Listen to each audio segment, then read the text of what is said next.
entretenir sur les raisons pour lesquelles j'estime que Samuel Eto'o, non, premièrement, n'utilise pas sa véritable identité.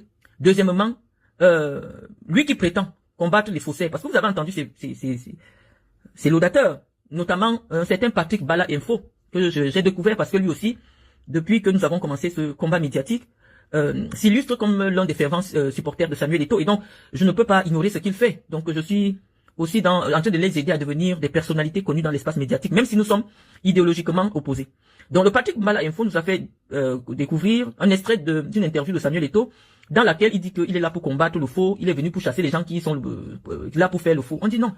Pour combattre les faussaires, il faut que toi-même, ton parcours soit clair, qu'il n'y ait pas des éléments flous qui t'entourent. Et moi, je pense que, au vu des informations que nous avons, nous sommes aujourd'hui en droit de demander à M. Samuel Eto'o quelle est sa véritable identité, ou du moins qu'on nous renseigne réellement sur son véritable parcours, parce que lorsque nous écoutons les interviews de Samuel Eto'o dit qu'il est né à Yaoundé, à Mvogada. C'est ce que lui-même il dit dans ses vidéos, sauf qu'il oublie que sur les papiers qu'il utilise, je vais vous montrer en fonction de sa biographie officielle, on nous dit que Samuel Eto'o, je vous montre ça en même temps parce que je vous ai dit, nous évitons de tomber dans le piège de la diffamation.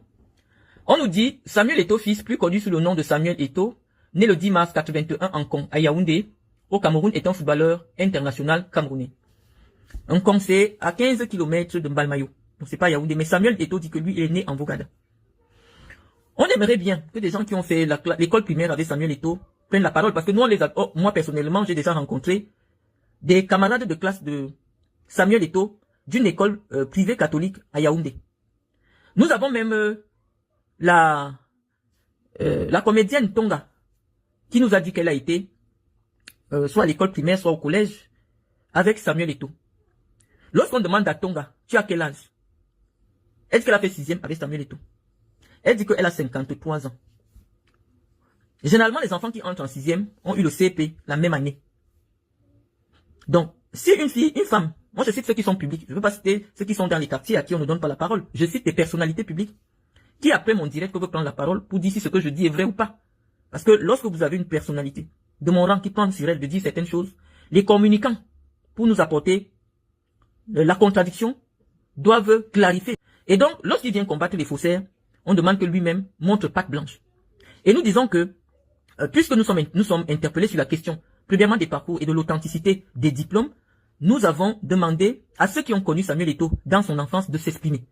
Et donc, nous avons retrouvé une interview de la comédienne Tonga, qui dit qu'elle a 53 ans, c'est-à-dire née en 1972, et qui aurait fait la classe de 6e avec Samuel Eto'o. Bon, on peut supposer que peut-être qu'elle a bu de bière, peut-être la galère achète déjà beaucoup. Mais nous pouvons interroger, nous avons eu la possibilité d'interroger la direction des examens et concours du ministère de l'Éducation nationale pour savoir est-ce que un certain Samuel Eto'o fils, né le 10 mars 1981, ressort dans les fichiers du ministère de l'Éducation nationale camerounais. Je prends la parole, je pense que les soutiens de Samuel ont beaucoup plus d'influence que nous, pour certains. Le ministère de l'Éducation nationale camerounais dit qu'il n'y a jamais eu un élève qui a existé au Cameroun au nom de Samuel Eto'o fils. Le ministère de l'Éducation nationale camerounais dit que il n'y a jamais eu un diplômé du certificat d'études primaires au Cameroun au nom de Samuel Eto'o fils. Mais tous ceux que nous avons déjà rencontrés, vous pourrez éventuellement donner la parole à Tonga. Je vous ai donné un nom pour lui demander que quand vous étiez à l'école, quel était le nom de Samuel Eto'o? Tous ceux qui ont fait l'école primaire avec Samuel Eto'o ne l'appellent pas Samuel Eto'o. Ces personnes-là, elles disent que il s'appelle Ndebi Samuel. Tout le monde se souvient de son camarade, surtout si celui-là devient une star. Ils disent que la personne avec laquelle elles ont fait l'école jusqu'au collège s'appelle Nyaïne Ndebi Samuel. Bon, nous pouvons aller vérifier, parce que Samuel pourra, parce que s'il va devenir président de la République du Cameroun un jour, il faut bien qu'il nous dise là où il a fait l'école primaire. Je vous ai dit, toutes les écoles gardent dans leurs archives les parcours des enfants. Si vous partez au lycée Leclerc aujourd'hui, j'ai eu mon BEPC en 1996, centre du CES de Ngouekele. vous allez voir que j'ai eu mon BPC, pour ceux qui sont à Yaoundé, en 1996, et mon âge était le même. Mvoutou Aka Kadi Marlène Patience, né le 8 juin 1982. Mon nom n'a jamais changé, la date de naissance n'a jamais changé. Je vous dis, j'avais 14 ans. Je ne savais pas qu'un jour je serais une personnalité publique. Donc, tout le monde peut aller maintenant au lycée Leclerc. Parce qu'au lycée Leclerc, j'ai fait de la 3e jusqu'au premier trimestre de la terminale. Mes parents déménagent pour soi. Donc, tout le monde peut aller vérifier si effectivement, Marlène Mvoutou a obtenu un BEPC. J'étais en 3e E12. Je pense que j'ai fait la même classe que la journaliste Abo Solo de la CRTV. Nous étions dans la même classe en 3e. Si vous lui demandez son âge, elle va vous dire que je n'ai pas plus de 1980. Donc, en général, nous sommes de la même génération. La journaliste qui avait enfermé une domestique ça avait chauffé chez Nzimanto. C'est ma camarade de classe, la grande sœur de Flavie Tchogo. J'ai fait le lycée Leclerc avec Flavie. Je sais que je suis plus âgé que Flavie Tchogo parce que quand moi j'étais en 3e, elle était peut-être en 5e ou en 4e. Si vous demandez à Flavie quel est son âge, elle va vous dire que elle est entre 1985 et 1982. C'est des gens avec qui j'ai été à l'école. Donc j'étais en train de vous dire, mes chers amis, que toutes les personnes qui ont connu Samuel à l'école primaire et au secondaire disent que leurs camarades de classe que eux ils connaissent s'appelait Nyanye Ndebi Samuel.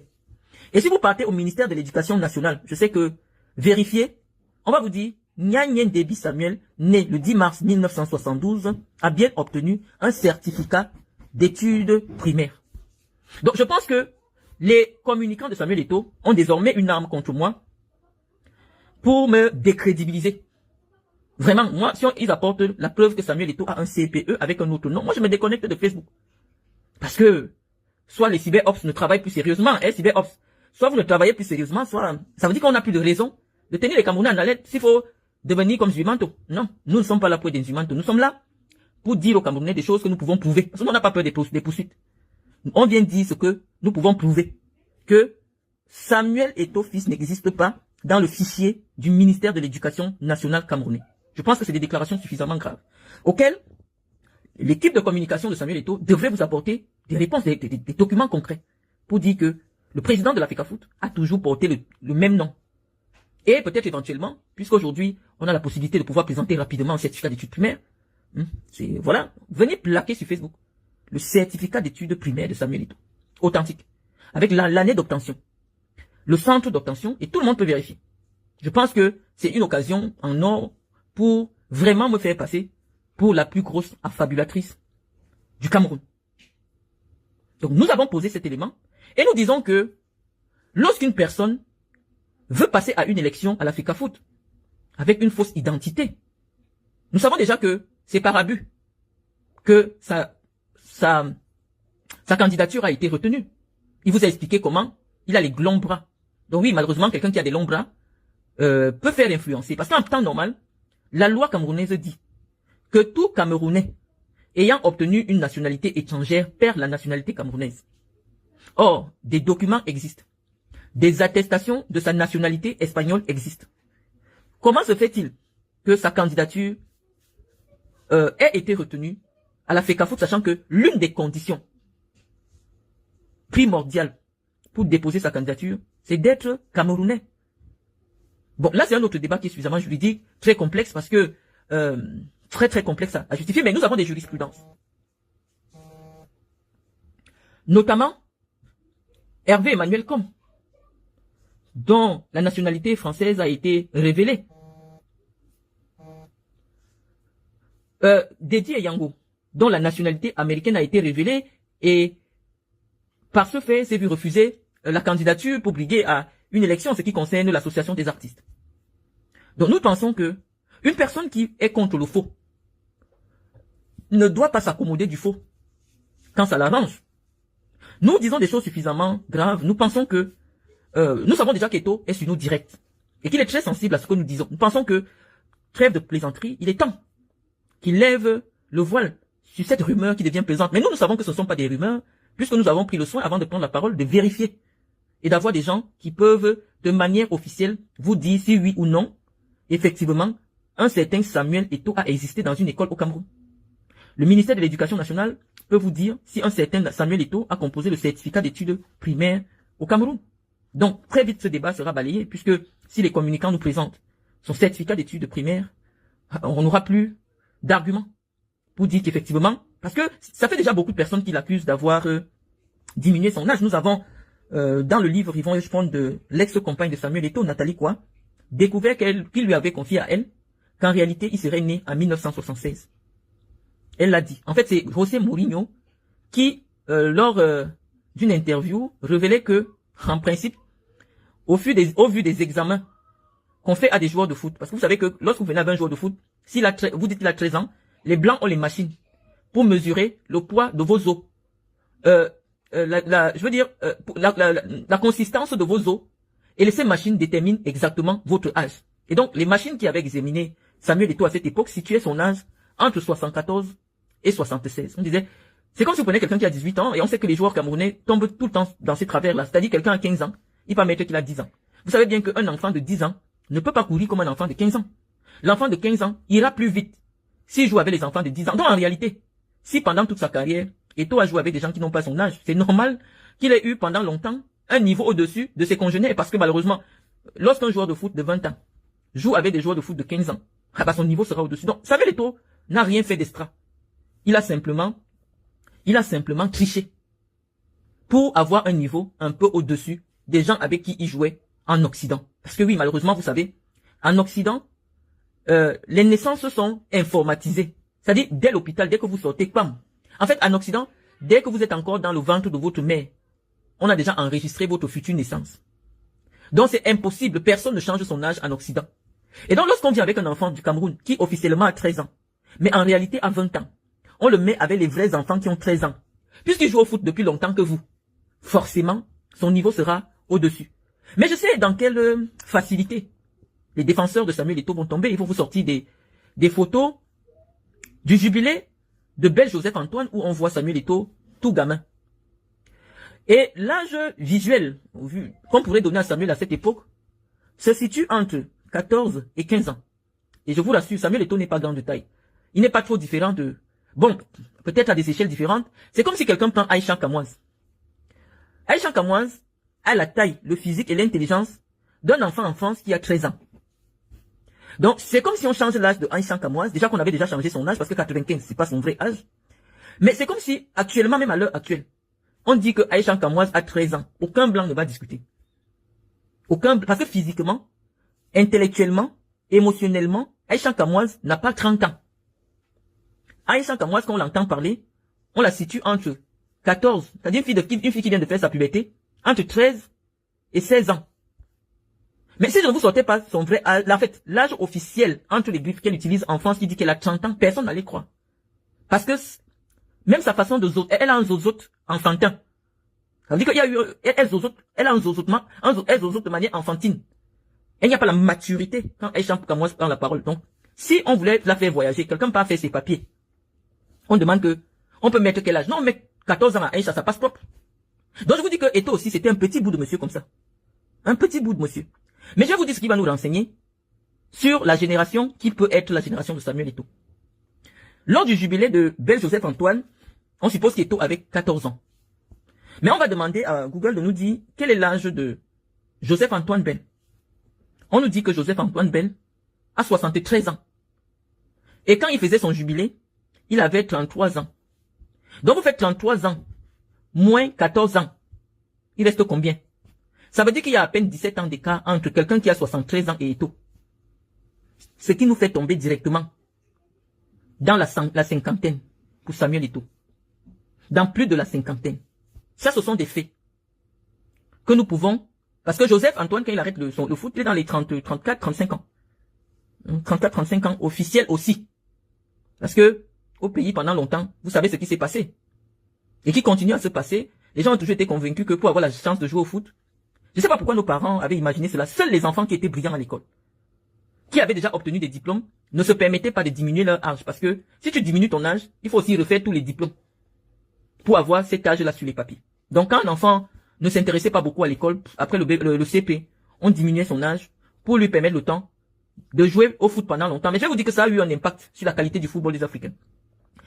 Quand un joueur de football africain arrivait en Occident, avec les âges du Cameroun, puisque ses os étaient déjà solidifiés, et sachant qu'en Europe, on forme en petite catégorie sur la vitesse, parce que les os sont légers, vous allez remarquer que nos joueurs étaient moins techniques parce qu'ils arrivaient avec l'âge où les os sont déjà durs et se mettaient à jouer avec des enfants qui ont encore les os tendres et donc la vitalité était différente.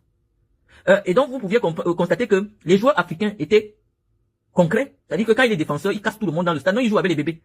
Et lorsqu'il est attaquant, il a une lecture de jeu plus puissante parce que son cerveau est déjà adulte. Donc Eto'o fils n'a rien fait d'extraordinaire. Il s'est retrouvé en train de jouer avec des enfants qui ont 8 ans, 9 ans, 10 ans de moins que lui. Grâce à la tricherie.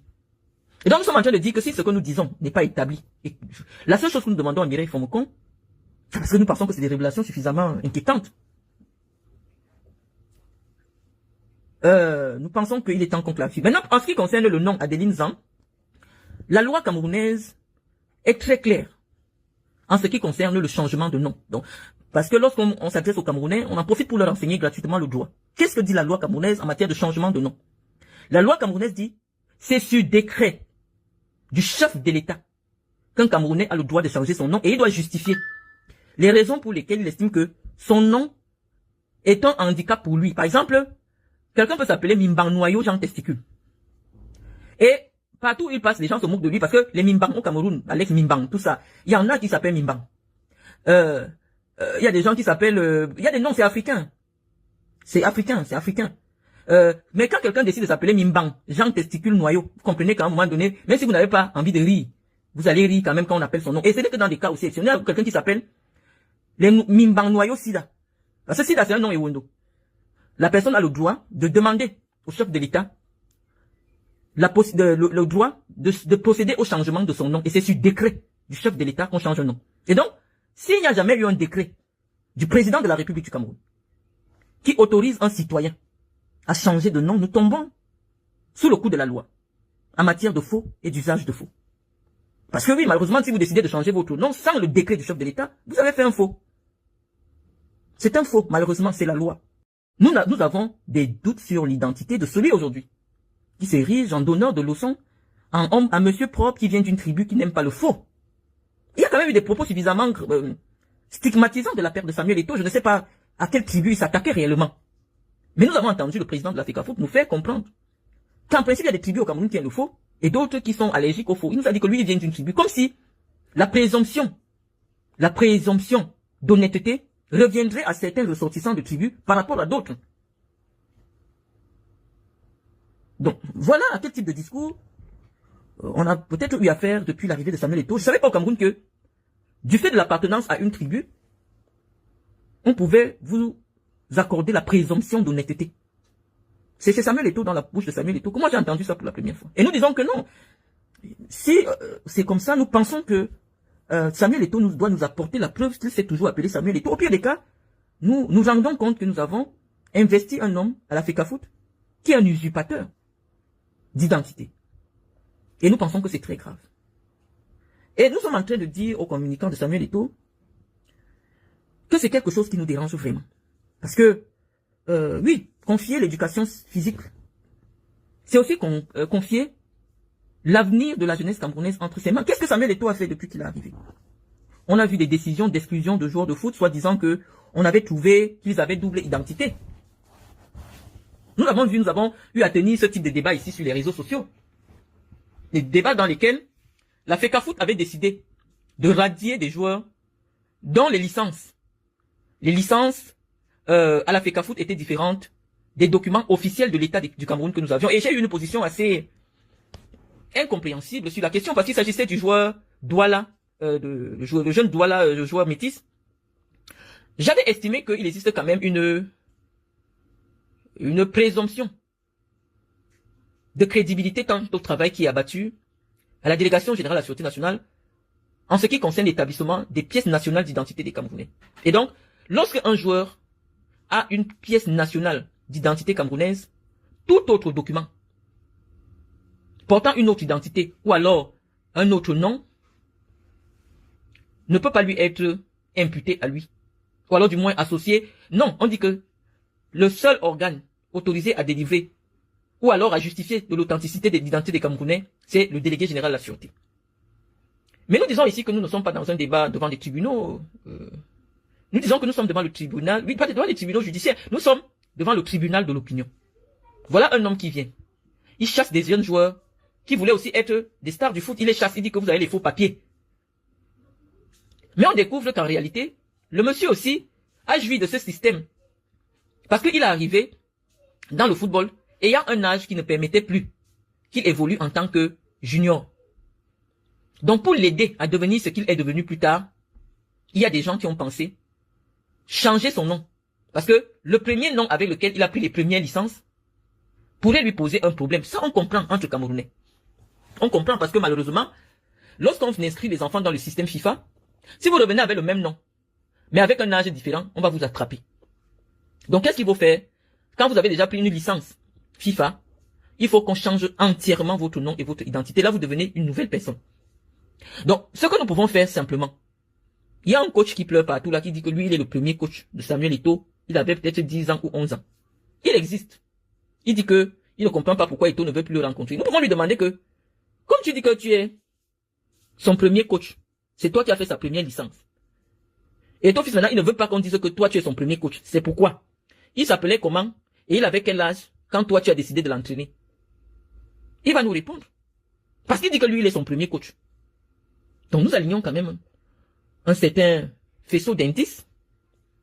Et maintenant, au-delà des indices, au cours de cette enquête, il va être palpitante sur la personnalité de celui qui s'érige en donneur de leçons à l'Africa Foot.